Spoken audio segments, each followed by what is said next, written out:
Okay, because I'm not the most creative, I'm going to use an example from your book for break. This is page 153.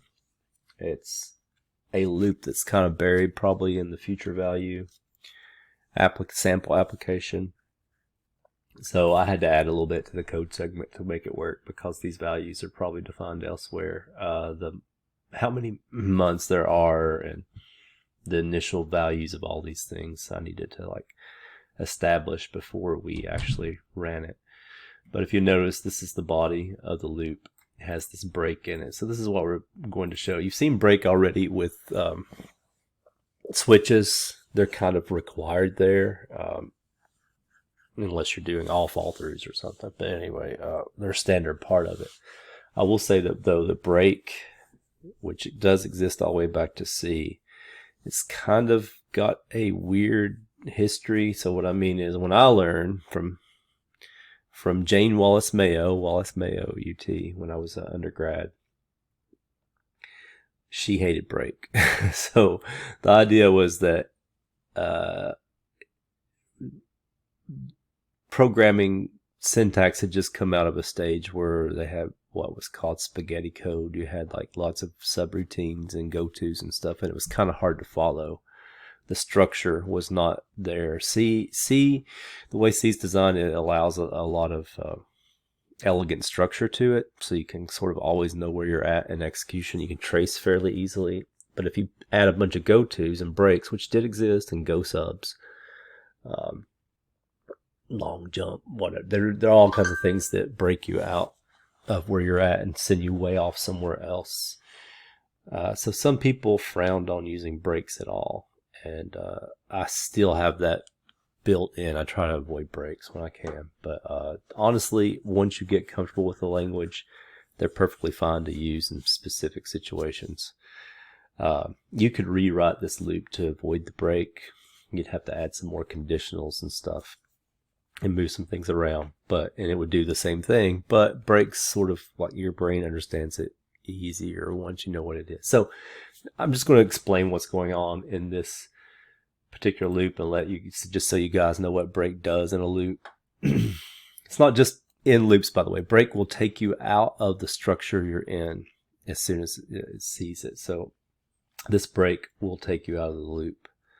And this is where the breaks will send you. If you check the book, you can see it has arrows that show you when the break is encountered, this is where it goes, instead of like continuing the rest of the loop. All right, so what I've done is set a debug point at this if statement that determines whether or not we break. And I set these things like just arbitrary numbers where I don't have to like go through a whole bunch of times in the debug. So what I'm going to do is hit F5 to start debugging. And you can see it's running now, and the breakpoint stops right here because it's checking this value. So if you look, you'll see that future value has a value right now of 94,710.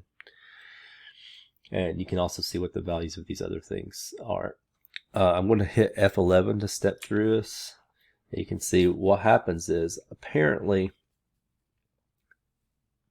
well, not apparently, we know for sure that the condition of the loop was false because 94,000, etc. is not greater than 100,000. So it did not execute any of the body of the loop, and so it goes to the next thing in the loop, which is the increment. So I gets incremented by 1. So it was at 1, now it should be incrementing after this to 2. And you can see down at the bottom there, it does increment to 2.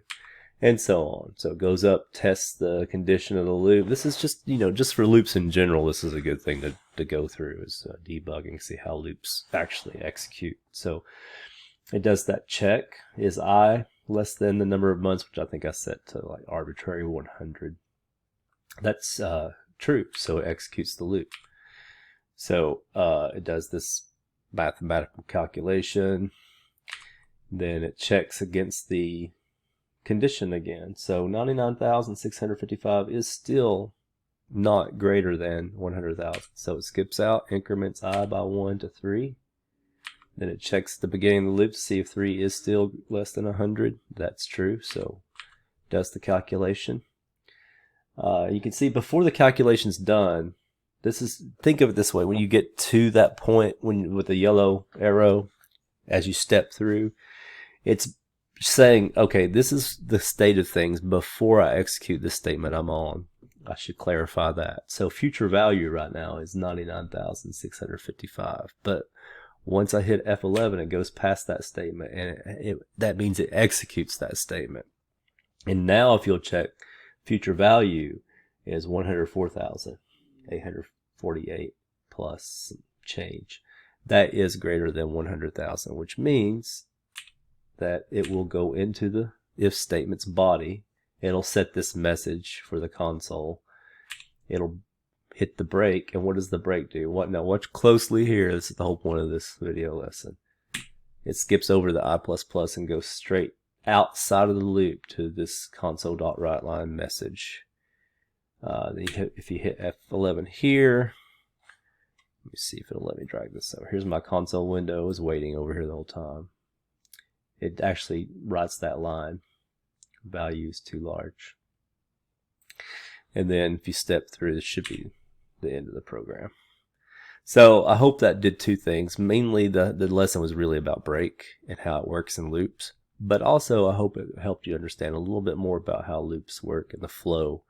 I think a lot of students still, if they're still kind of new, the flow of things can get away from you. Like you're not sure exactly where things go from one statement to the other. So sometimes it helps to visualize. I encourage you to use debug a lot. I don't use it a whole lot myself, so I have had to use it in the past in other languages mostly to look for some specific problems, but which is what it's useful for, right? But it's also a good learning tool just on things that aren't necessarily breaking. Anyway, the next lesson will be on continue. I think that'll cover pretty much all the loop stuff, and then we can start chapter 6. We'll see.